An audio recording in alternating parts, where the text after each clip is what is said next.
Don't pay attention to the numbers up there. Hi, everybody. Welcome to Tea Time with Bunky. As you see, I'm in a new setting, new environment. Right now, I'm in my brother-in-law's house. They gave me a special place. I'm so excited. I need this in my life. But I would like to thank you all for tuning into Tea Time with Bunky. All of my subscribers that have been subscribing and following from the beginning, I want to thank you for your support. Thank you for telling a friend and telling a friend, sharing, follow, subscribe, viewing.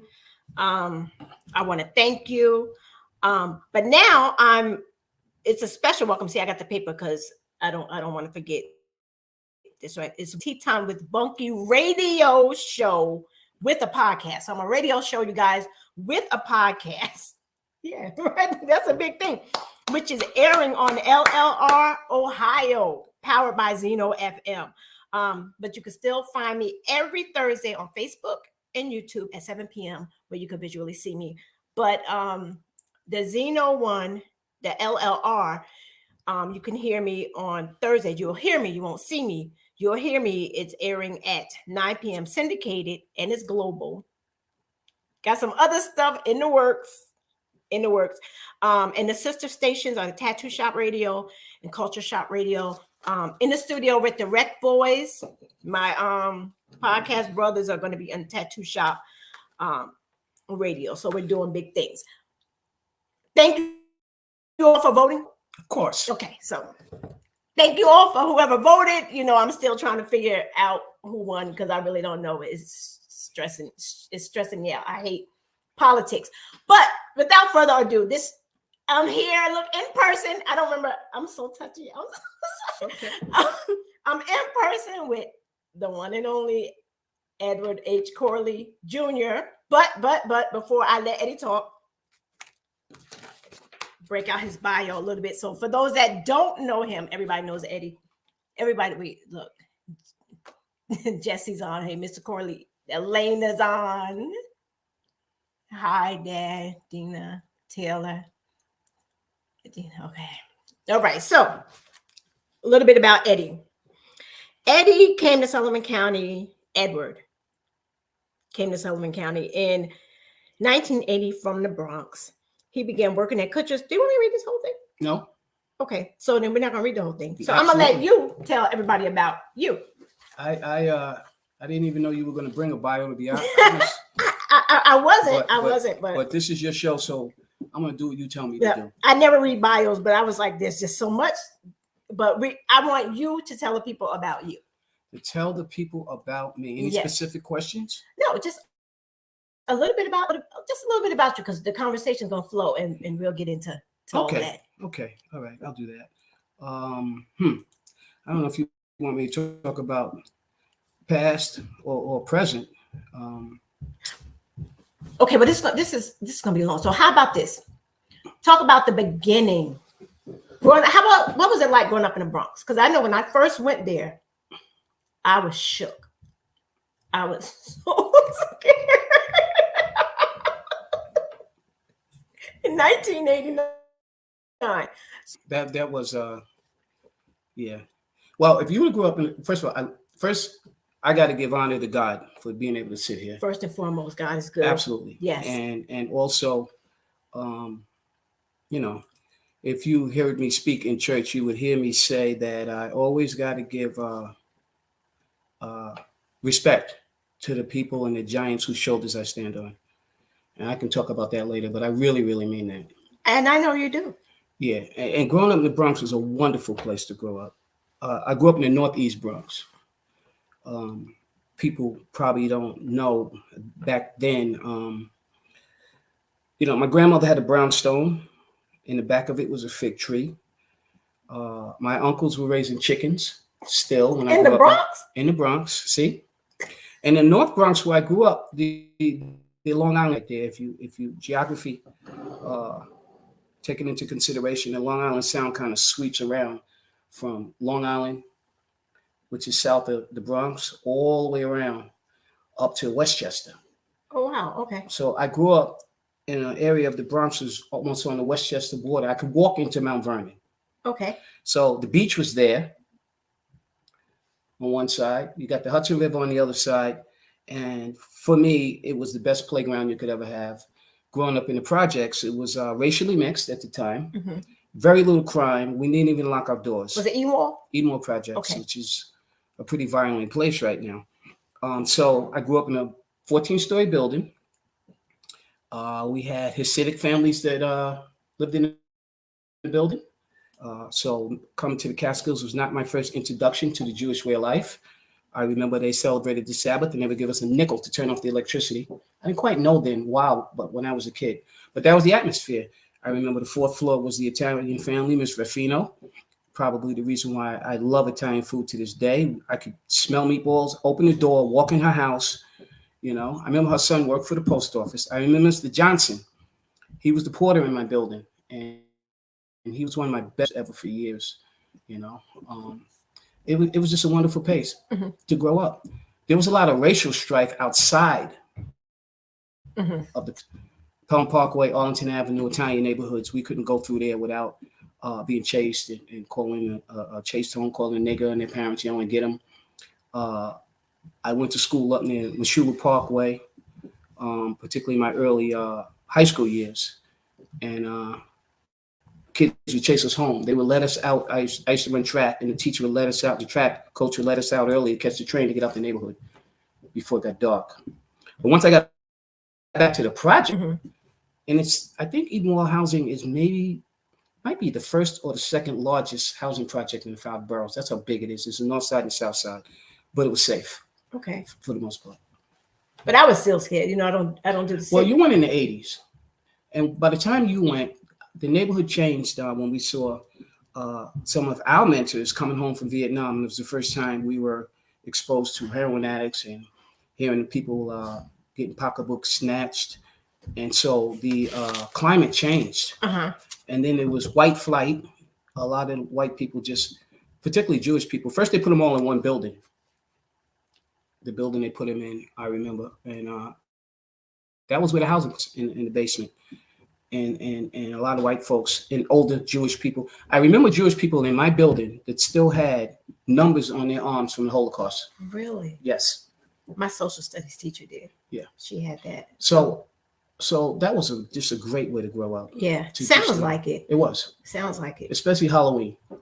How much candy you can get in a 14-story building? You didn't have to leave the building. Yeah, but we did. But you didn't have to. Right. Yeah. It was great. Well, okay. Like here, I talk about growing up in Fallsburg. When you look at it now, it's a dump. But it was the best place in the world to grow up. I'm like, you had all your friends. It was safe in my mind. Back then, things to do, everybody looked out for each other. Yeah. So that sounds like the Bronx. Sounds like here. I can't picture that. I can't picture that. Our teachers would come to our house. I remember one time cutting school, and I remember Mr. Young knocking on the door. We were eating dinner. Was Sonny home? Yeah, it wasn't good. But that they felt safe enough to come in the neighborhood, and they cared enough. Right. Yeah. All right. Well, that's what I'm talking about. So what brought you here? Okay. Were you slowly introduced? Like, did your dad know? What brought you from the Bronx to Sullivan County? What brought you here? Because that's a big culture shock. You're about to laugh. No, I'm not laughing. Okay. I just know that my daughter's signed on, so I got to be careful. Oh. Seriously. Okay. How do I say this? I left home between the ages of 15 and 16. Did you really? I did. I have been on my own ever since, to this very day. Never moved back to my parents' house. Really? Yeah.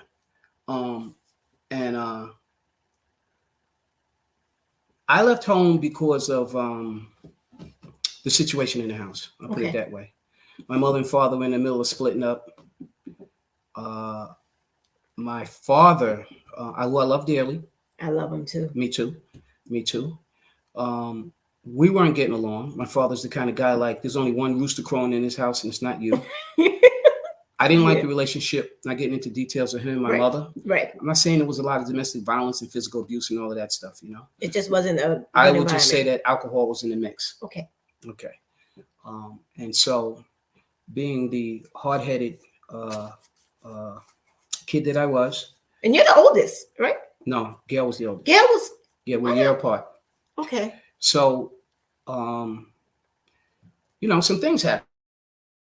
Okay. I kind of got in my father's face. Not a good idea. No. You know, and I wasn't going to tell my mother some of the things that I had discovered. And I was getting kind of like uncomfortable in the house. Okay. But I didn't want to hurt her with his antics that I had ran into. Right. I remember the day I left. When you left there, you came up here? Yeah, not right away. Okay. Not right away. But the day I left, I told my mother I had to leave. She was confronting me about school and all this other kind of stuff, you know. And I was always the kind of kid that I never ran with a crowd. I was kind of like, you know, we have a big family, you know that, you know. So I had my cousins in Brooklyn, you know, and I had friends all over the place, but I wasn't like a, you know, kind of, you know. Yeah. So I left, and it was early in the morning, and I said, Mom, I'm leaving. And I remember my father was coming in from work. He was still in his uniform. And he laid back on the couch and he looked at me, you know, and I gave him that look like, don't worry, I'm not going to tell. But he said he'll be back. And that was when I was stubborn, and I was like, no, I won't. So I left, and I took up residence in the New York City subway system. Wait. You slept in the subway? I did. I never knew that. I know you never knew that. Elena probably either. But that's what Tea Time with Bunky is about, right? Conversations. Yeah. Like I didn't know you was a junior. Okay, but let's go back to this. So I know Lavinia didn't know you was. There's a lot to this, and we don't have a lot of time. No. So I spent some time. Now, keep in mind, I could go home anytime I want. Right. I would run into people in the cell. I ran into Miss Fain, her name was. She's my godmother. I remember she picked my chin up and said, never hold your head down. I saw her coming through the subway. I ran into my sister Gail. She cussed me out. She called me a bum. She said, Mommy's looking for you when you need to go home.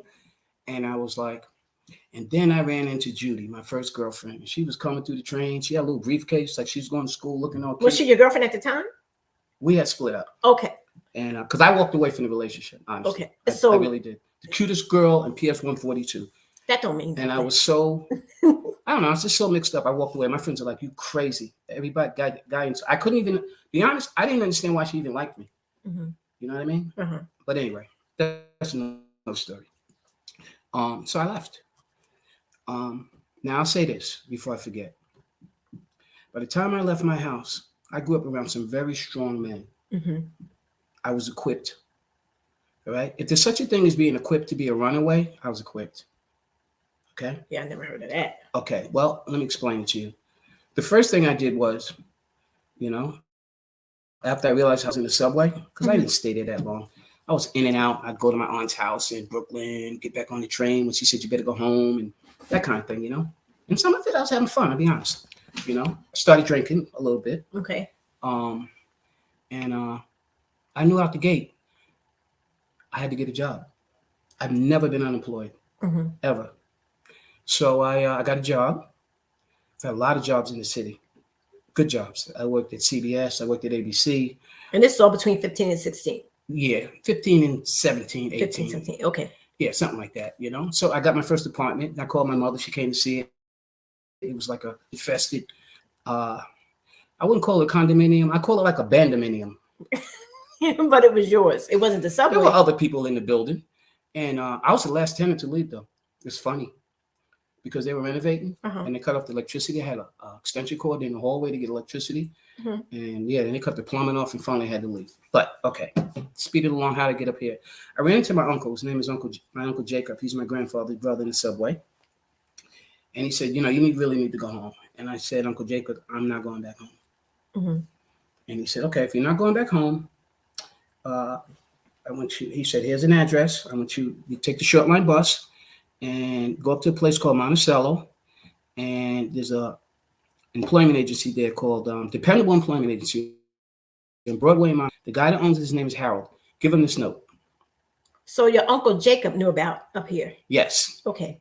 So I did what he said. And I met this guy Harold for 5 minutes. He put me on the bus and sent me to Livingston Manor to a place called Edgewood Inn.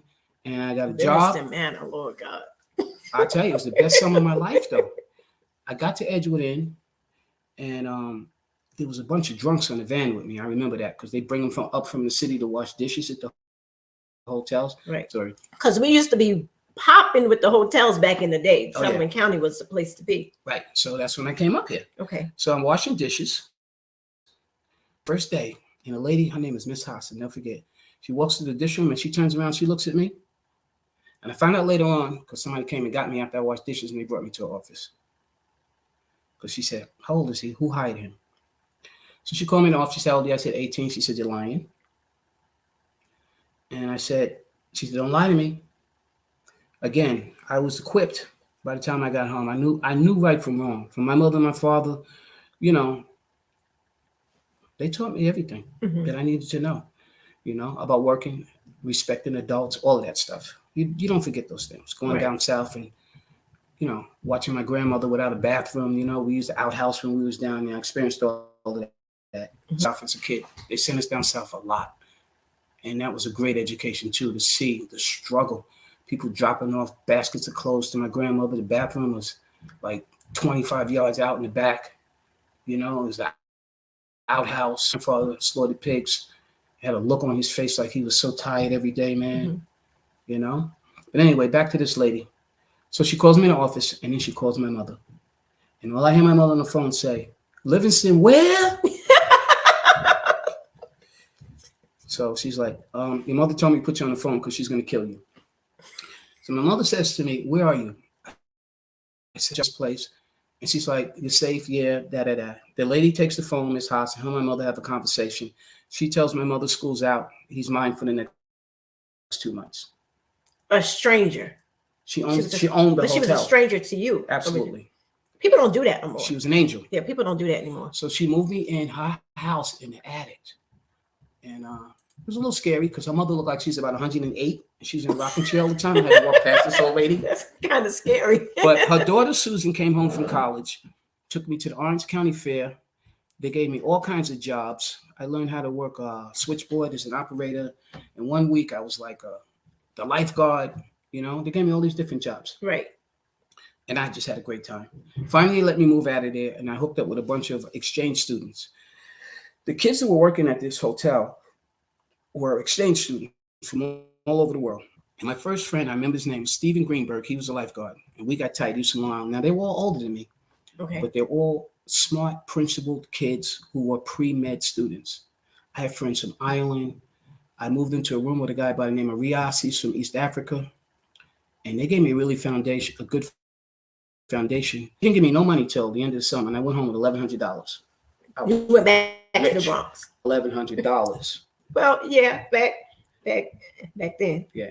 So you did go back home. Yeah, but I didn't live in a house. No. Okay. I went back to the Bronx, got my own place. You went back. So when did you come back up here for? I'm gonna make it a really quick war story for you. Oh God. I'm gonna go through it real quick. Okay. All right. Okay. Let me just say it like this. I started getting with a group of people. Wrong elements. Yeah. Okay. I don't really like that wrong element thing because when you hanging out with the wrong element, you're the wrong element too. Yeah. So, influencers. Okay. All right. We could say that. Hanging out with people I had no business being with. Right. Okay. Doing things I had no business doing. Okay. And it's things really got hectic in the city. Okay. When I say hectic, I mean hectic. So I'm watching this world that I'm living in, knowing I'm not supposed to be in it. Okay. You know what I mean? Yeah. It's just I'm not built for that level of violence. Right. You know what I mean? Yeah, I get it. Yeah. So I decide that I'm going back upstate. And that happened 2 or 3 times before I came up here and I stayed. Okay. So the second time I came up here is when I met my wife, and we didn't start dating till 10 years after that. I was working at one of the hotels in Woodridge, and I asked this guy if there was any black girls around. Actually asked him, his name was Joe, if there's any black people around. He says, yeah, in Woodridge. I'm like, well, where's that? In Woodridge? He said, at the bottom of the hill. So we got up from work. We walked down the hill. We went past this crazy looking bar called Floyd's on the side of the road going down the hill. Look, I thought I was back in North Carolina in the 60s. And we walked into Woodridge. And we get into Woodridge, and I see these two cute girls coming toward me.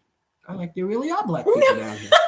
I had long hair then, that was the Michael Jackson days, you know what I mean? Oh, my Michael. Yeah, and I needed my hair braided. So I asked them, I said, y'all had braid hair. That's mad funny. And they said, my God. yeah. So Teresa's friend, Babby, we call her to this day. I remember, yeah, Babby. Well, Babby braided my hair and hung out about an hour, and I left. Mm-hmm.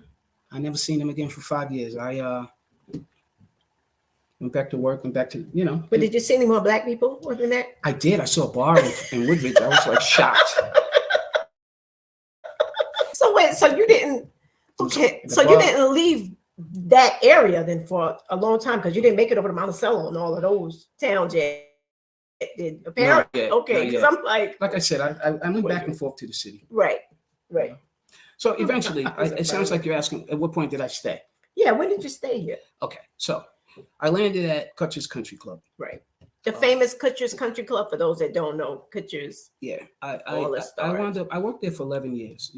Like I said, and going back to people who pushed me, I went there as a dishwasher, and very quickly kind of to the kitchen. Actually, when I left there, I was the head waiter, owner's waiter. The owner's waiter. Yes, Milton Kutcher. Okay. Helen Kutcher, all of them. I still know they're dead, but I still know their son to this day. Him and his wife calling him. Mm-hmm. I hardly ever see them. They got like long money. They live like a chief in the States. So anyway, and I did, and Lena says she had a Kutcher's hoodie on today. yeah.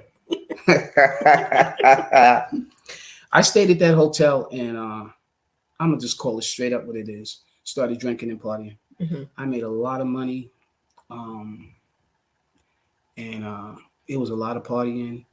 A lot of my friends were coming back and forth from Colombia. It was the early 80s, came epidemic, and it got bad. In the middle of that, we make a lot of money. Sometimes you're in a storm and you can't really see it. Mm-hmm. You know what I mean? Just feels like like in the eye. It feels like a mild breeze. Yeah, and that's what was going on. And so, you start abandoning your principles. I didn't land like that. And things got pretty bad. And I remember one time, I used to borrow money from Mr. Kutcher to pay my bills. And he was a really wise guy. One day he said to me, I would wait till everybody leave the dining room. The dining room would be packed with 1,000 people.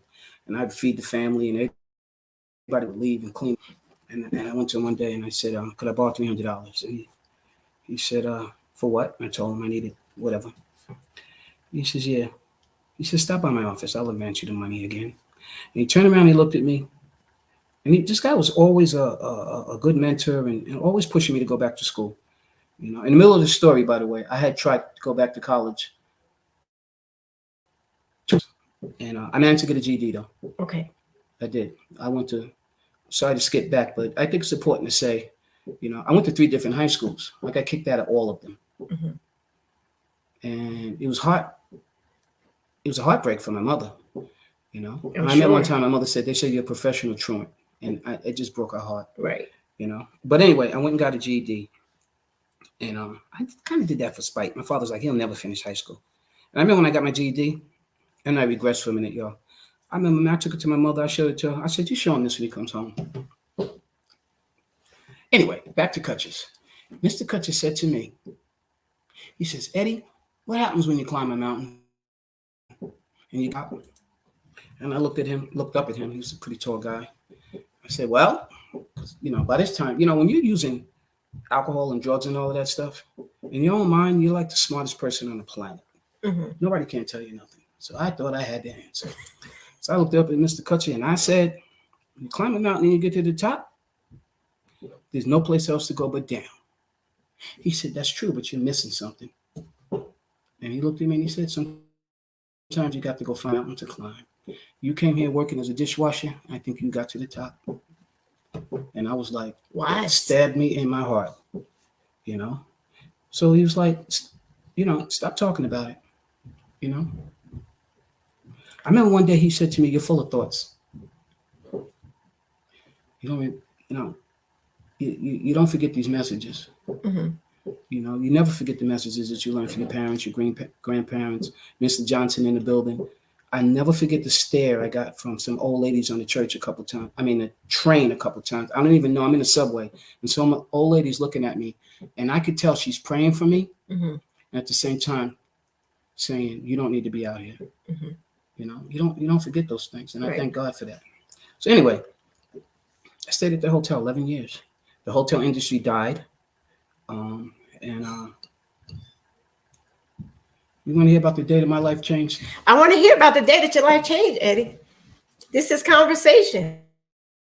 All right. So, whatever you're comfortable with, Listen, it is what it is. Because I'm learning new stuff. And I've known you for over 33 years. It was May the 15th, 1989. That's my sobriety date. I was somewhere I wasn't supposed to be. It was 3:00 in the morning. And the state trooper was coming down the hill.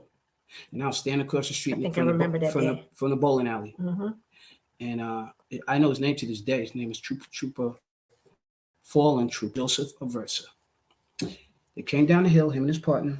There must have been 50 people out there, maybe 100. I don't know. It was kind of like the Star Wars scene. The bar, Star Wars bar.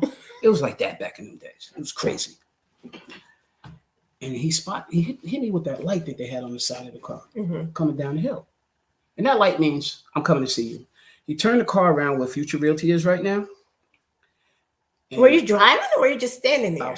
I was out there standing out there with all of the other people. Okay. But he spotted you out. He spotted me out. Okay. And the car pulled up. I reached into my pocket for my wallet. Bad move at 3 in the morning. And he reached in his pocket for his weapon. I pulled out a wallet and he pulled out a weapon. And he almost had a nervous breakdown, and I did too. And he was yelling and screaming, I almost killed you. Why would you do that? But wait, because I'm confused. And it's crazy that you went there with the police thing, because I'm always having this conversation with people with the police thing. What led up to that? Did he just approach you and just out of everybody else and just ask you for your ID? Did he ask you for ID? No, he didn't ask me for anything. So what made he was just walking toward me. He was just walking to, and you just automatically reached in your pocket. Yeah, because that's what you do. This isn't the first time I got. I skipped through all of that. This is not my first encounter with police officers. Okay, I had 10 before that. But I'm trying. I don't understand. You don't understand what? No, you don't understand. 3:00 in the morning. 50 that's all wrong. No. That's just that's a whole picture for something officer, bad. I don't know. I was drinking. He probably was waving me toward him. Right. Whatever they do, and I went in my pocket. Right. And he didn't know what you had in your pocket. Listen. I get it. Okay. So he grabbed me by my neck and he slammed me down on the car. And then I started slamming my head on the car because I was so sick and tired of what I was involved with. I just didn't know how to get out. Oh, wow. I had a conversation with my mother about 3 days before that. And I stayed away from my mother, father, everybody in the city. I never went to the city looking bad. I would go down there, make sure I had $100 to give Jason and front. Well, Jason's up here working now, so he rats me out anyway. So the cat's out of the bag because now he's staying up here with us. It just ain't, he ain't, So anyway. It's not what it looks like. It ain't what it looks like, you know. And I don't need to get into all the little details, but things are just not good at all. In fact, it was the lowest point in my life. Funny thing about addiction, people don't understand how lonely it is. Yeah, no, because I don't know about addiction. Is a lonely, lonely, lonely place. And when I say addiction, I'm not talking about any specific substance. All right. Mm-hmm. I'm just talking about how it makes you feel. It feels like you got your soul sucked out of you, whether it's alcohol, whether it's drugs, whether it's shopping, whether it's sex. It's a hole in your heart. Right. It's a hole in your soul. And I had a hole in my soul for I would say 5 years before God sent Trooper Aversa into my life, who to this day is an angel. I know where he's buried at. He's in Port Jervis, St. Raymond Cemetery.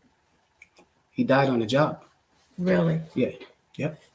He went to be a narcotics officer. He died in buying bust in Harlem, and he got shot by nobody. He was buying the drugs, but it was a stick up. And then was he undercover? He was undercover. And when they kicked the door in, they had a firefight. One of the troopers shot him by mistake, friendly fire through the eye. I didn't find that till I graduated college. But anyway, that particular night, he's trying to figure out why I'm banging him up. And he takes me to the Westboro State Trooper Barracks, and I broke down and had a conversation with him. And that was the last day I used. He dropped me off at rehab. I stayed there.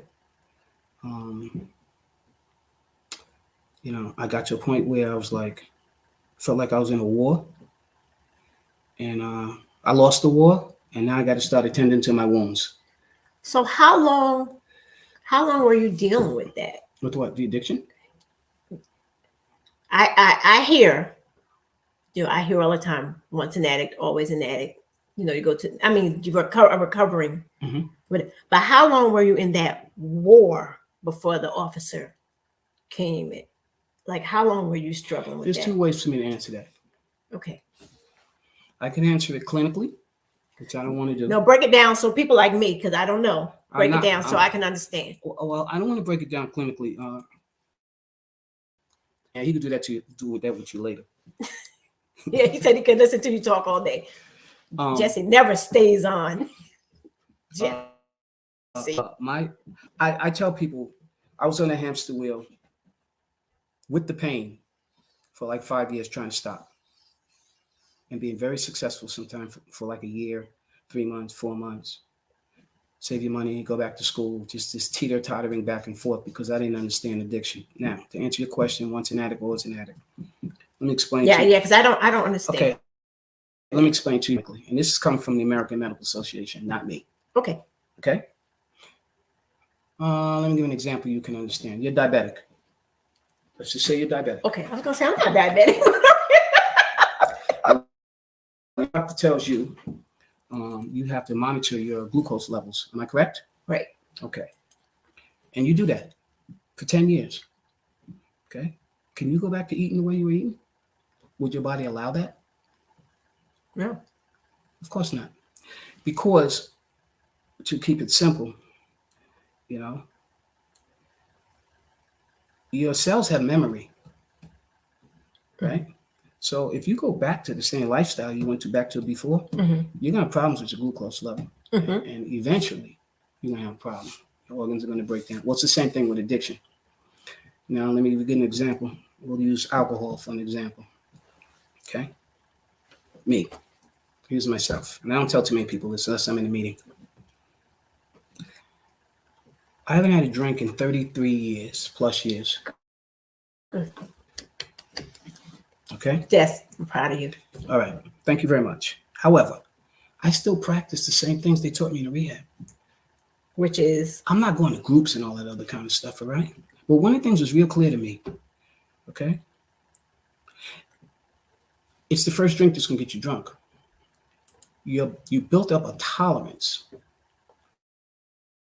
that your body will never forget, okay? So if I was to have one beer right now, I probably might can get away with that for a week or two. And then my body's going to say, that's not enough to get the date effect. You need more.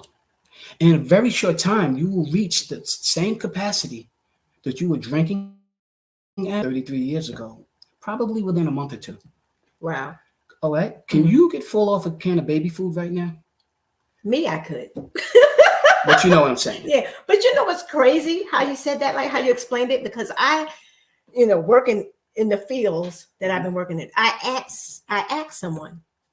I asked someone to help me understand, because I don't understand addiction. God is good. I said, what is it that you're searching for? Because like the hole in your soul. No, not even just that.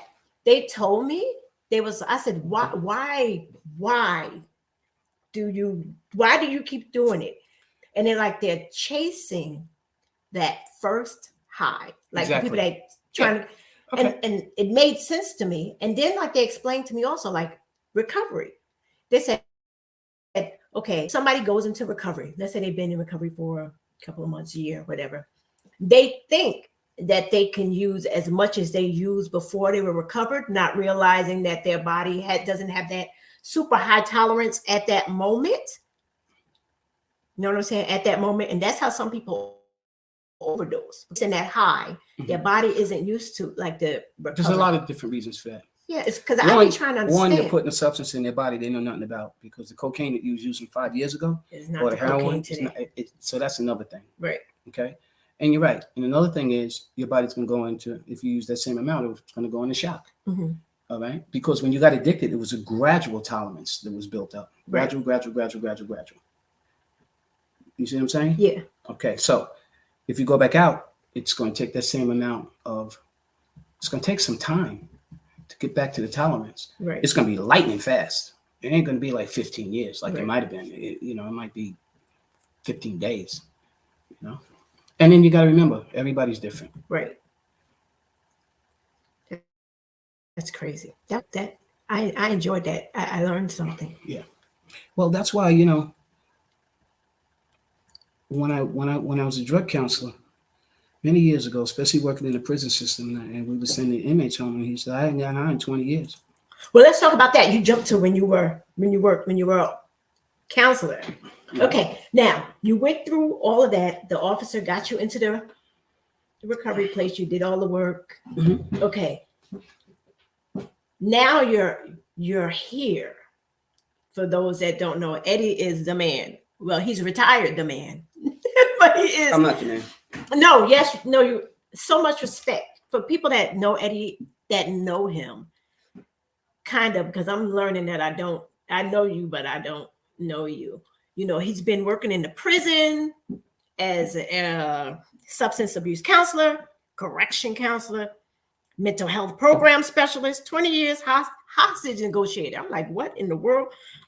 Team leader, two teams, not one, but 2 teams in the prison. It's institutional parole. I didn't even know that existed in 6 facilities. So when I say you're the man, no, yeah, you are. God is good. You went from that. You got to give people this why they can smell. I'm not giving you actual flowers, but I'm giving you virtual. I appreciate you. I get bored quickly. So saying that was just from boredom? No, it's not. It's not. But I need to challenge myself.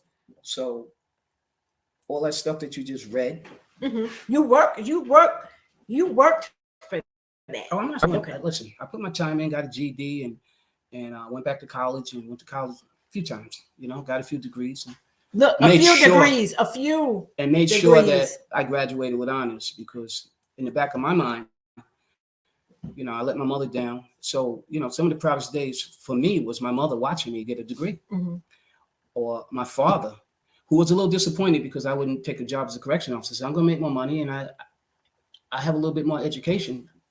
You know what I mean? Then I need to be a correction officer. I can do that with my GED. Mm-hmm. That's not what I want to do. And when I was passionate about being a drug counselor, I enjoyed it for like 15 years. Preparing, did some things I wasn't supposed to. Did you directly become a drug counselor at the prison, or did you start off someplace else? I started out at a place. My wife just told me that closes a really famous rehab. Well, first I worked at Montessori Recovery Center. Okay. While I was going to college. Okay. Then I went to Veritas Villa while I was getting my KSAC, my credentialing as a substance abuse counselor. And I went into the prison system for a number of reasons. One, I wanted a civil service job. I needed to secure a future for my family, which included, and myself, which included the pension and all the other stuff that I did. Right. And all these things that I did here. Why Jesse got to write a whole novel? Okay. That's my man. Anyway, let me say this while I. Everybody writes short stuff. Jesse writes all of this. Let me say this, Jesse. Because he wanted. He just wanted to know. Through my positive cycle approach with recovering addicts, I encourage. I'm just trying to get to what you want to know. And knows what I mean. Would love to hear his thoughts about that. I encourage them that I identify themselves as an addict in recovery because they are not their behavior. Correct. Some studies suggest that as long as you identify with the behavior, the better chance you eventually engage in it. That's a fact. Okay. And to answer that, your cousin here picked the title. What was it? The first one you picked. I erased it. I don't. Well, I'm glad. But it spoke to what you just mentioned, Jesse. Putting the emphasis on addiction instead of putting the emphasis on recovery. Right. Okay, because they're two different things. Mm-hmm. Okay. Once you find out that you're an addict, and you get into recovery, that's where your focus has to be. On recovery. If you stay, listen, you can't drive a car looking through the rearview mirror. You're going to crash. It's all right to pick a while. Right. Okay. So recovery is about, listen, if you are an elite athlete and you break your leg, and there's certain things that you need to do to strengthen that leg so you can get back in the race. But once you strengthen the leg, you got to keep it up because you in the back of your mind know I broke my leg once. Right. Okay. Okay. So I have to attend to it. And that's what recovery is, Some people have the misconception that, and I'm not saying it's like that for some people, I haven't felt like having a drink and I don't remember the last time I felt like having a drink. I really can't. Uh-huh. You know what I mean? It's just. Well, no, I don't know. But it's not. It's just some people, they're like, oh, sorry, you can't drink. They feel like you gave up something, you gained something. So you go to a wedding and they're like, you going to a wedding and you're not gonna have a drink. But see, you're talking to someone who right. Never but you can go to a wedding and have a drink. But I have one and you'll probably be fine. And you're not gonna have 4 drinks, 5 drinks and get in your car and say, I gotta duck the police on the way home. See, that's what a problem drinker does. Okay, because I don't drink. You know why I don't, a reason why I don't, I think why I don't drink and never had the desire to drink and do drugs and substances. I watched everybody else around me. Now, that was me. That's the reason I started drinking. That was me because I watched how their behavior was, and I was like, that won't be me. But see, that's why I started drinking. Mm-hmm. Because in my world, especially most of the men in my family and them being in law enforcement and all of that, that's what they did. So we had lots of family parties and functions, and my dad and all of them had these big softball games out this place called Rodman's Neck. It's still open now. It's a police shooting range. They still use it. That's where we had our family picnics. And him was drinking, Uncle Richie. It was just it was your rite of passage. Learn how to handle your alcohol. Okay. Time you find out that it's a problem for you, you have already acquired the disease. Then you try to figure out on your own how to stop. Mm-hmm. And if you're an alcoholic, you're not going to be successful without the help of other people in most cases. Mm-hmm. A lot of people don't want to hear that. No. They don't. They want to hear it just strong enough they can just stop. They think it's willpower. They don't understand the genetics behind it, and I don't want to get into that. Right. You understand? They don't understand that. It's like willing yourself in the morning not to be diabetic. I'm going to get up in the morning, I'm not going to be a diabetic no more. But people don't understand it. People, when it comes to substance abuse and mental illness and things like that, people, exactly. They totally, well, I can speak from hearing it. That's nothing but the devil. Everything is the devil. Everything is, that's just a spirit. You can pray on it; it'll go away. And that might be for some people. For some people, but not everybody. I mean, because I know and we know God can do all things. I just want to put that out there for people. Come from my head because they will. God can do all things. He can take that taste out of your mouth like that. But some people need support. And some people need clinical help. Right. You understand? Right. Some people, I mean, listen, support. Family doesn't understand. I told you all more information about me right now than they know. And I go to church with them every Sunday. But here's the thing, okay? They may pray away some of their problems and not understand the physical effects of this disease of alcoholism. Right. And how it's hereditary. Right. It goes from generation to generation. Right. Okay. Let me say this when I'm thinking about it. And I don't want to get into lecturing and all that other kind of stuff because that's kind of like what I was doing. There's 3 types of people that put chemicals in their body. Okay. I'm going to name them for you. You have users. Okay, fine. They go to the liquor store, they buy a bottle of liquor, it lasts them a week in the house. They don't drink and drive. They have their drinks, they stay in their house, and they're not spending the last little money on it, and not sitting around saying, man, should I buy this bottle of wine tonight? I really can't afford it. I got to pay the phone bill tomorrow. They don't play those games. They're like, I'm not drinking. I got bills to pay. Right. Those are users. Law-abiding citizens.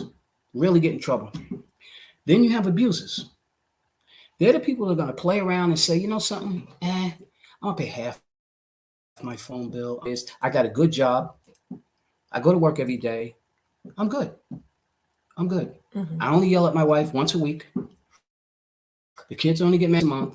And I haven't thrown a turkey since last Thanksgiving. Right? Okay. But they're not necessarily alcoholic. And they're not necessarily addicted. Those are the people who might walk away from it, pray their way from it, wake up one morning and say, I'm done with this. My wife ain't speaking to me, you know what I mean? I got problems at the job, and put it this way, those are the people who get their first DWI, and they're done. They ain't get behind the wheel, driving, nothing. They be like, I'm finished, right? Then you got people who cross that fine line that the American Medical Association talks about and become addicted. They want to not get another DWI, but you can't want yourself into not being a diabetic. Right. See what I'm saying? So now they are clinically, okay? According to the American Medical Association, and the symptoms that I'm not going to get into, and then cross the fine line, and that's me. So, a recovery is about putting it all back together again. You know what I mean? Not focusing on, I'm an addict or I'm alcoholic and I'm this and no. You will stay there. Okay. Let me put it like this. This is what I believe. Whatever you think about all day long will show up. It will come looking for you. If you wake up every morning and say, you know something? I'm broke. I can't pay my bills. You're totally manifesting. Well, keep saying that. Right. Keep saying I'm broke. And that's exactly that's you wake facts. Up, that's come true. home from work every day and say, I'm tired. You're going to be tired every damn day. Yeah. You know what I mean? I totally know what you mean. Yeah. So, it's going to show up. It's going to come looking for you. Right. I don't want that stuff to come looking for me. So you go fishing and do all that stuff like golf. But those are the things I always wanted to do. Right. I always loved the outdoors. I used to sneak into the Bronx Zoo all the time. That's what I do. Yeah. My fun outdoors has been with me since I was a Boy Scout, which is another thing. My father had me as a Boy Scout. I did all of that stuff. Mm-hmm. So by the time I was a knucklehead between 15 and 16 left the house, I was ready. Yeah. I had something to reach back and grab. Say, this is not how I want to live. Mm-hmm. This is not how men live. And speaking of men, Mr. Hinton was one of the days of my life when he finally took that job after me asking him if he would come work in the prison system. And I remember, I don't know if you remember. You asked him? Yeah, let me tell you this story. I asked him a couple times. Okay. And then when I found out he had a master's degree, I'm like, man, we ain't got no black social workers in here. So one day he says to me in the barbershop, I don't know if you remember this, but I remember it. You said, I spent all these years trying to stay out of prison. I am not coming in there. Well, let me tell you something. The day that young man came in there and he interviewed with our deputy superintendent, he called me and he said, Ed, can you find me 2, 3 more of those? Because I said, how'd the interview go? He said, could you find me 2, 3 more of those? So You know, 2, 3 more what? Jesse's. Oh yeah, Jesse's. Yeah. So, you know, let me say this before I forget. I came up here by myself as a runaway, and I have 3 generations. So proud. I am so proud. You even had your parents up here. Yes. Yeah. Everybody came up. Everybody came up. I just kept blown by it. I'm blown away by the fact that, you know, we married into the Hinton family, the Buckner family, the Gilmore family. I look back and I'm like 3 generations and watching, you know, Rose get me to have a baby. I don't know if he would have met that young lady if I hadn't run away. See, everything is necessary. Yeah, everything happens for a reason. Everything is necessary. Everything this is just what you have to go through to get to where you got to go, because you don't know what God is preparing you for. Right. And sometimes He's preparing you. I'm learning this as I get older. For somebody else. Yep. And I'm like, you know, your son was late to school every damn day. He was late for everything, though. But he encouraged Ashley to become a correction officer. Yes, I'm so proud of Ashley. And so I'm hoping she lands in Woodburn because she got cousins in there. And in fact, I saw the watch. You don't know what the watch commander is. At Woodburn, I saw him in shop right the other day. And I told him, he said, I'll be looking out for her. I said, Ashley Street, if she comes in there. Mm-hmm. But here's what I'm trying to say. God is amazing. Amazing. Because I was like, you know, I have a little girl that I'll be able to take good care of. I hope Elena. And watch her get a master's degree. You know, and me and her mother both retired. Yeah. Like my wife just retired like a month ago. And so now we get up in the morning and we're like, yo.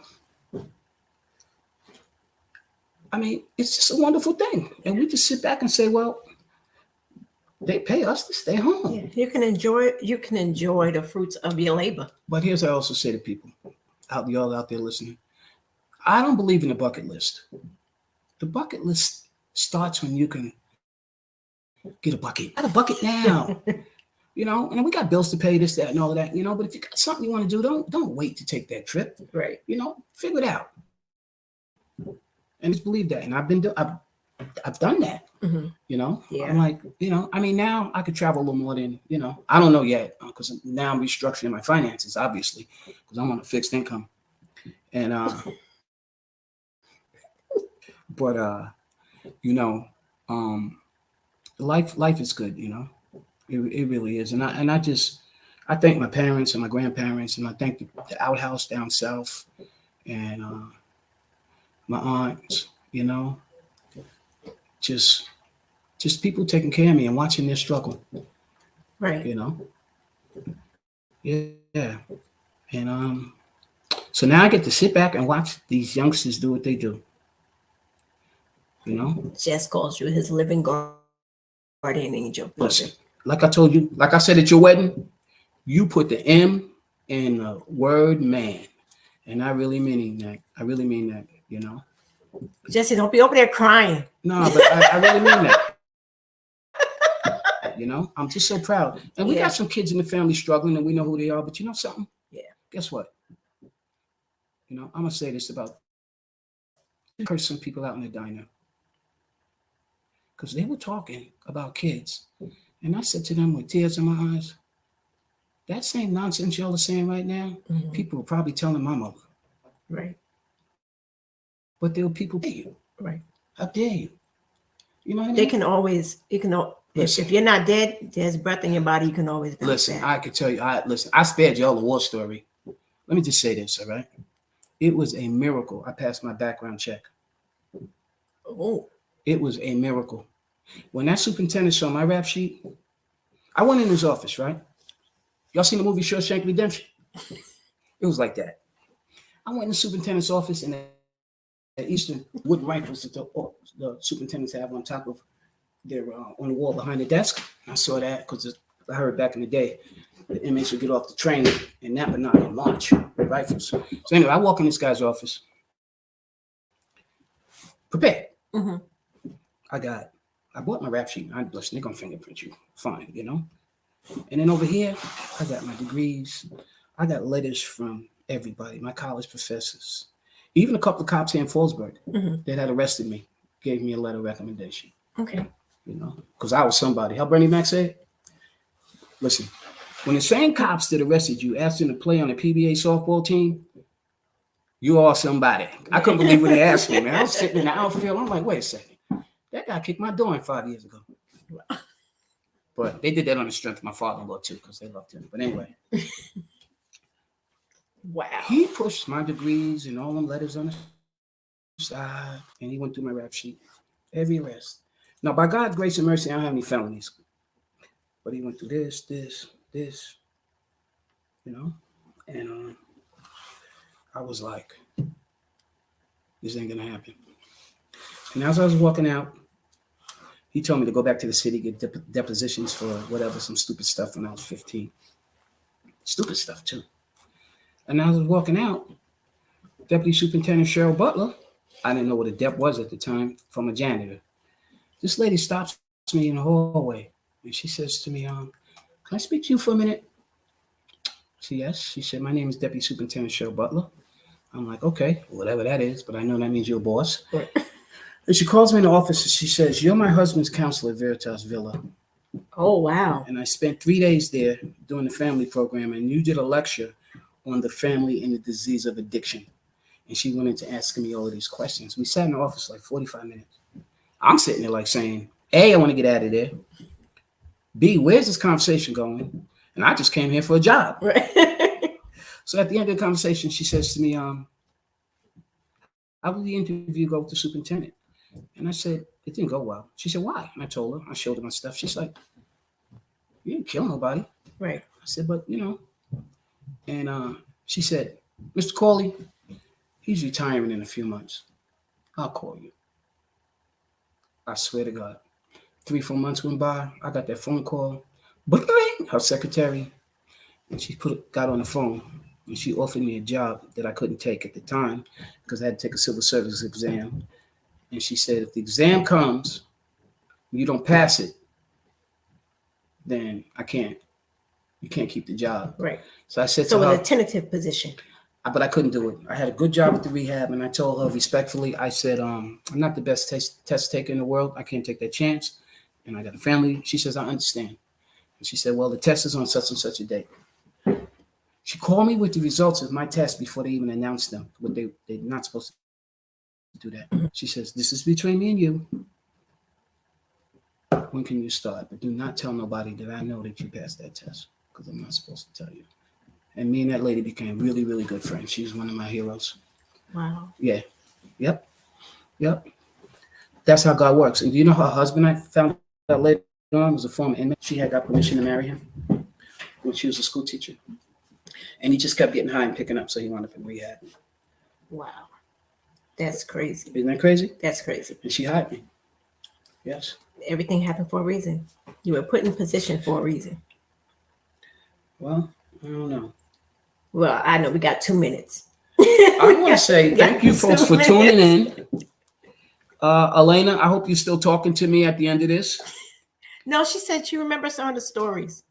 There was a lot of I told my daughter a whole lot about me. She knows, especially about addiction and alcoholism and watching out for that stuff, because if you're not passing on what you know, then you're not doing anything, So I appreciate this. I actually enjoyed it. I told you I've been hunting him down for a year. He said yes. He did say yes. But it's just locking you down. That was the only thing. That was the only problem. I mean, you said yes from the moment I asked you, but well, I am just grateful. I'm grateful for my wife and my in-laws and everybody that I've met along the way, even people that put their foot in my butt. Right. I really mean it. It's so necessary. So now I'm in transition. I don't know.